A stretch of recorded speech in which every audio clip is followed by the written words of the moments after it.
Good morning everyone, welcome back to my another mini blog. তো আজকে ছিল আমার মেয়ের ডান্স প্রোগ্রাম, যার জন্য আমরা সকাল সকালই চলে এসেছিলাম আইটিআই মাস খাওয়াবো। তো ফাইনালি এখানে এসে গেছি।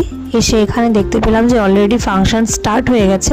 আজকের এই প্রোগ্রামটা অর্গানাইজ করা হয়েছিল পরম্পরা ফাউন্ডেশনের পক্ষ থেকে। এটা হলো অল আসাম রবীন্দ্রসঙ্গীত নৃত্য অ্যান্ড ডান্স কম্পিটিশন। যেহেতু এটা অল আসাম নৃত্য কম্পিটিশন আর ডান্স কম্পিটিশন ছিল, তো তার জন্য এখানে আমাদের ডান্স একাডেমির পাশাপাশি আরো অনেক একাডেমির স্টুডেন্টরাও এখানে পার্টিসিপেট করেছিল। তো গান শেষ হয়ে যাওয়ার পরে শুরু হলো নাচ।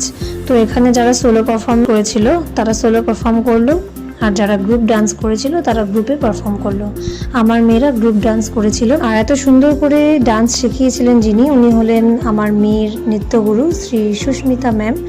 আর এখানে ডান্স পারফরমেন্স শেষ হওয়ার পরে প্রত্যেকটা স্টুডেন্টকে সার্টিফিকেট দিয়ে দেওয়া হয়েছিল। তারপর একে একে আরও অনেক কিছু প্রোগ্রাম হয়েছিল, কিন্তু এত সময় ছিল না বলে আমরা ওখান থেকে বেরিয়ে পড়ি। আমার মেয়ের পারফরমেন্স হওয়ার পর আমরা চলে গেছিলাম একটা রেস্টুরেন্টে খেতে। দেখো আমার হাজব্যান্ড চলে এসেছিলো, যেহেতু মেয়ের খিদে পেয়ে গেছিলো তাই ভাবলাম যে আর দেরি না করে বাইরে থেকে কিছু একটা খেয়ে নেওয়া যাক।